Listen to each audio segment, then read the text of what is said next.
Assalamualaikum warahmatullahi wabarakatuh. Alhamdulillahirabbil alamin. Allahumma shalli ala sayyidina Muhammad wa ala ali sayyidina Muhammad. Alhamdulillahirabbil alamin. Pada saat ini kita semua diberi oleh Allah Subhanahu wa taala kesehatan, yang diberi kesempatan oleh Allah untuk melaksanakan menuntut ilmu sebagai kewajiban umat yang beragama Islam. Apa kabar anak-anakku semuanya? Semoga kalian semuanya ada dalam keadaan sehat walafiat. Amin. Pada kesempatan ini saya akan menjelaskan tentang meyakini kitab-kitab Allah dan mencintai Al-Quran. Marilah kita renungkan apa jadinya apabila kita menaiki kendaraan di jalan namun tidak memiliki tujuan yang jelas. Kita hanya naik tapi tidak tahu kemana tujuannya. Tentu kita hanya akan menghambur-hamburkan bahan bakar dan mengganggu perjalanan pengguna jalan yang lain. Bahkan lama-kelamaan kita bisa tersesat. Demikian juga dengan kehidupan manusia di dunia ini. Jika kita hidup tidak memiliki arah yang jelas dan benar, hanya akan menghabiskan usia tanpa memiliki manfaat dan kemudian tersesat. Jadi hidup ini harus memiliki arah atau tujuan yang jelas dan benar. Lalu siapa yang mengetahui arah atau tujuan hidup yang benar itu? Tentu yang mengetahui secara pasti adalah Allah Subhanahu wa taala. Tuhan yang menciptakan manusia. Maha suci Allah Subhanahu wa ta'ala, Maha suci Allah Subhanahu wa ta'ala yang tidak menghendaki manusia hidup dalam kesesatan.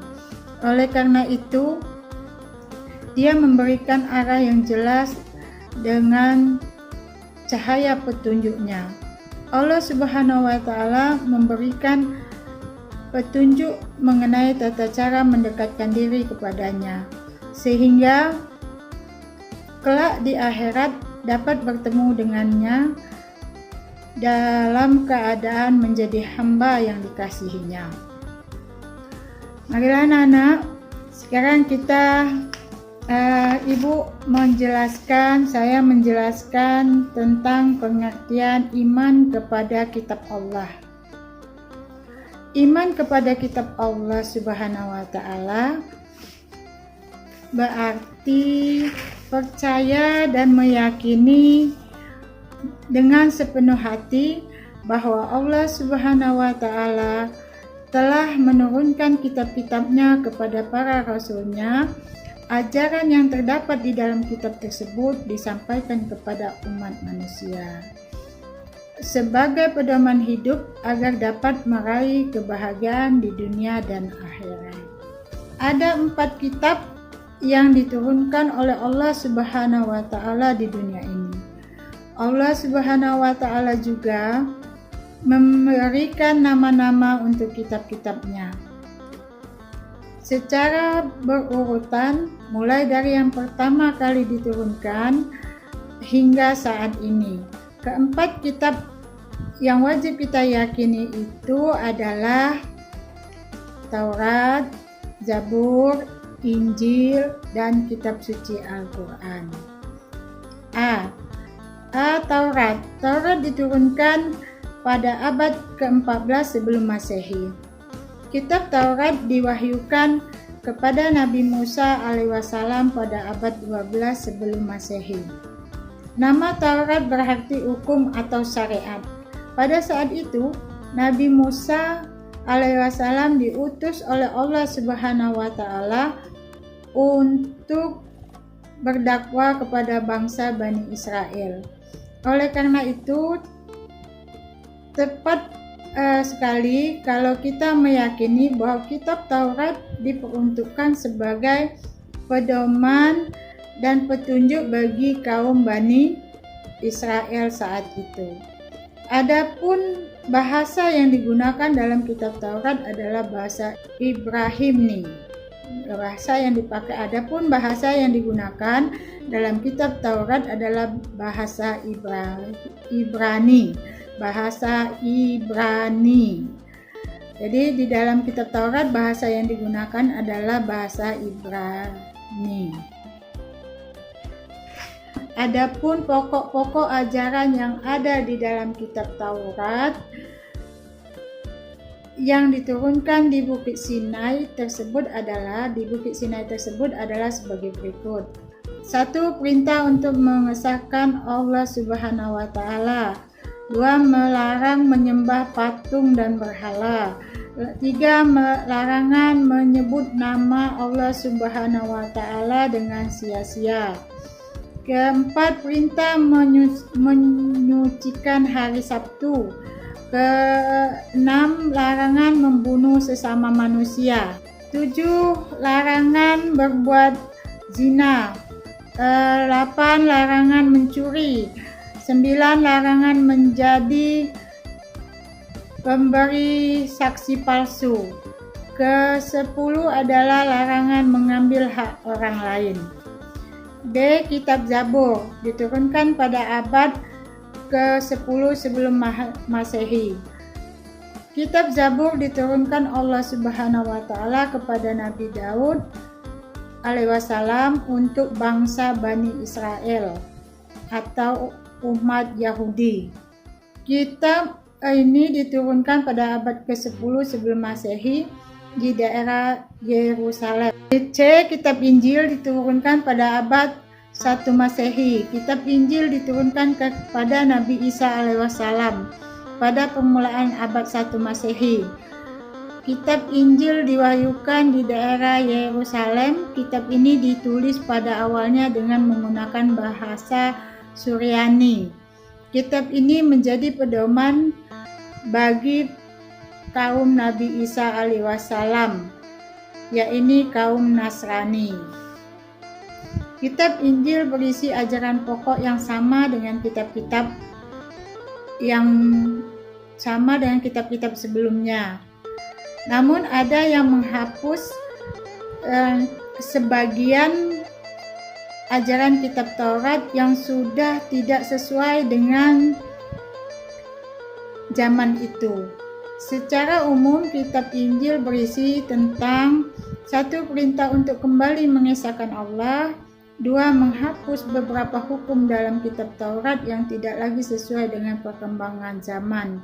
4. Menjelaskan bahwa kelak akan datang kembali Rasul setelah Nabi Isa alaihissalam, yaitu Nabi Muhammad sallallahu alaihi wasallam. Penjelasan ini juga terdapat dalam kitab Taurat. Kitab Injil menjadi pedoman bagi para pengikut agama Nasrani agar melaksanakan hukum-hukum Allah Subhanahu wa taala yang dibawa oleh Nabi Isa alaihissalam. Nabi Isa alaihissalam mengajarkan agar kaumnya taat kepada hukum-hukum Allah dan tidak terlena dengan gemerlapnya harta dan dunia. D adalah kitab Al-Quran yang diturunkan pada abad ke-7 Masehi, kurun waktu tahunnya 611-632 Masehi. Kitab Al-Quran merupakan kitab yang diturunkan Allah Subhanahu wa taala kepada nabi dan rasul yang terakhir, yaitu Nabi Muhammad sallallahu alaihi wasallam. Kitab suci Al-Quran diturunkan Allah Subhanahu wa taala sebagai penyempurna dan membenarkan kitab-kitab sebelumnya. Firman Allah Subhanahu wa taala yang artinya, Dia yang menurunkan kitab Al-Quran kepadamu Muhammad, yang mengandung kebenaran, membenarkan kitab-kitab sebelumnya dan menurunkan Taurat dan Injil. Quran Surat Al-Imran 3 ayat 3. Setelah wahyu pertama diturunkan di Gua Hira tersebut, turunlah wahyu-wahyu berikutnya sampai seluruhnya diturunkan oleh Allah Subhanahu wa taala. Secara umum, pokok-pokok ajaran yang terkandung dalam Al-Quran adalah 1. Akidah, keyakinan, yaitu hal-hal yang berkaitan dengan keyakinan seperti mengesahkan Allah Subhanahu wa taala dan meyakini malaikat-malaikat Allah. Yang kedua, akhlak budi pekerti, yaitu berkaitan dengan pembinaan akhlak mulia dan menghindari akhlak tercela. 3. Ada ibadah, yakni berkaitan dengan tata cara beribadah seperti sholat, zakat, dan ibadah yang lainnya. 4. Muamalah, yaitu yang berkaitan dengan tata cara berhubungan kepada sesama manusia. Yang kelima, tahri atau sejarah, yaitu kisah orang-orang dan umat terdahulu. 1. Kitab Allah Subhanahu wa taala sebagai petunjuk bagi manusia. Kitab-kitab yang diturunkan Allah Subhanahu wa taala kepada manusia melalui para utusannya dimaksudkan agar dijadikan petunjuk bahwa keberadaan manusia di muka bumi ini. Karena manusia diciptakan oleh Allah Subhanahu wa taala, maka hanya kepadanya lah manusia menyembah. Allah Subhanahu wa taala menciptakan manusia dengan penciptaan yang sempurna. Manusia diberi akal, hati nurani, dan nafsu. Hal ini dimaksudkan agar manusia bisa menjadi khalifah di muka bumi sebagaimana tujuan diciptakannya. Berkaitan dengan hal ini, manusia diberi petunjuk dan pedoman bagaimana harus menjalani kehidupan di dunia ini. Allah Subhanahu wa taala memberikan pedoman yang berisi hal-hal yang baik yang terus dilakukan dan meninggalkan hal-hal buruk atau tercela. Pedoman dan aturan ini tidak dimaksudkan untuk mengekang manusia, namun sebaliknya dimaksudkan agar kebahagiaan manusia di dunia ini menjadi sempurna. Kesempurnaan kebahagiaan yang dimaksud adalah manusia dapat merasakan kebahagiaan hidup di dunia dan di akhirat. 2. Al-Quran sebagai kitab suci umat Islam. Al-Quran merupakan kitab suci dari Allah Subhanahu wa taala, terjamin kemurniannya. Maksudnya, sejak awal diturunkan sampai sekarang, bacaan Al-Quran dan isinya tidak mengalami perubahan dan tidak mengalami perubahan baik penambahan maupun pengurangannya. Allah Subhanahu wa taala telah menjamin kemurnian Al-Quran ini sebagaimana tertuang dalam firman Allah, yang artinya sesungguhnya kamilah yang menurunkan Al-Quran dan pasti kami pula yang memeliharanya. Quran Surat Al-Izr 5 ayat 9. Al-Quran tidak hanya terjaga secara tertulis dalam mushaf seperti yang kamu lihat sehari-hari. Al-Quran ini juga terjaga dalam hati dan pikiran para penghafal Al-Quran yang jumlahnya jutaan. 3. Perbedaan kitab dan suhuf. Kitab itu adalah wahyu Allah yang telah berbentuk buku atau telah berbentuk kitab. Nomor 3 adalah perbedaan kitab dengan suhuf. Wahyu-wahyu Allah yang diterima oleh para rasul dalam perkembangannya ada yang dibukukan berbentuk kitab dan ada yang tidak dibukukan atau berbentuk suhuf. Di yaitu lembaran-lembaran terpisah. Namun keduanya sama-sama berisi firman Allah Subhanahu wa taala yang diberikan kepada para nabi dan rasul. Keterangan yang menyatakan bahwa suhuf itu benar adanya adalah firman Allah Subhanahu wa taala berikut ini. Bismillahirrahmanirrahim. Innal azala fi suhufil ula suhufi Ibrahim wa Musa. Artinya, sesungguhnya ini terdapat dalam kitab-kitab yang dahulu, yaitu kitab-kitab Ibrahim dan Musa. Quran Surat Al-A'la 87 ayat 18-19. Secara rinci, para nabi dan rasul menerima suhuf dari Allah Subhanahu wa taala adalah A. Nabi Ibrahim menerima 10 suhuf, Nabi Musa menerima 10 suhuf. Kitab dan suhuf mempunyai persamaan dan juga perbedaan. Persamaannya adalah keduanya sama-sama firman Allah yang diturunkan kepada para rasulnya. Adapun perbedaan antara kitab dan suhuf antara lain, A. Kitab lengkap daripada suhuf. B. Bentuk dari kitab sudah dibukukan, sedangkan suhuf masih berbentuk lembaran-lembaran yang terpisah. C. Kitab biasanya berlaku lama daripada suhuf.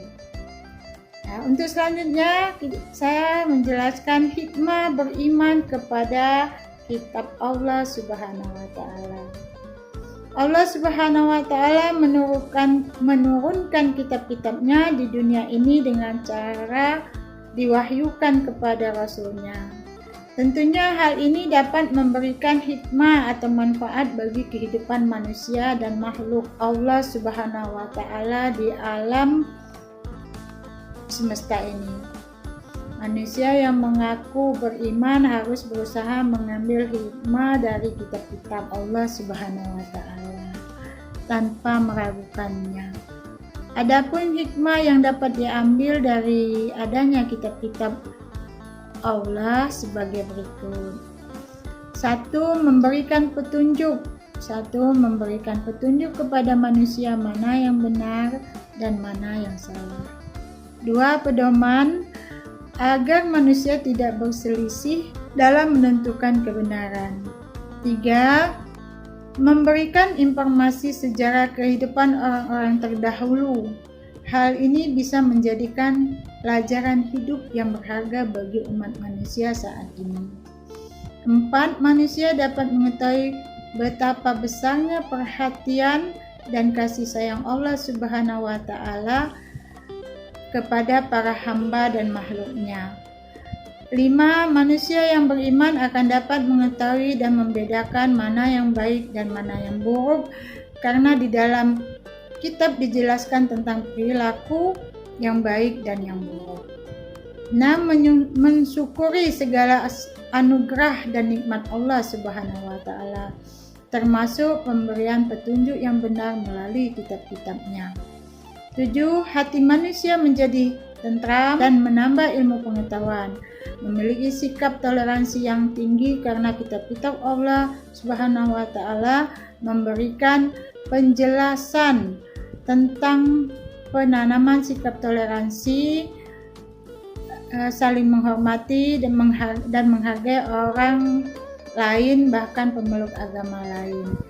9. Meningkatkan kesabaran dalam menerima cobaan, ujian, musibah yang menimpa pada dirinya. Demikianlah telah saya jelaskan materi ini. Semoga bermanfaat untuk kita semua. Dan dengan setelah kita mempelajari, mengamati, mendengar, dan membaca sajian ini, semoga kita bisa lebih takwa lagi, lebih khusyuk lagi dalam menjalankan mengamalkan, meyakini kitab-kitab Allah dan mencintai kitab Allah, dan lebih sering lagi untuk membaca, mengetahui, memahami dan mengamalkan isi kitab suci Al-Quran. Saya akhiri pembahasan ini dengan wabillahi taufiq wal hidayah. Wassalamualaikum warahmatullahi wabarakatuh. Amin ya rabbal alamin.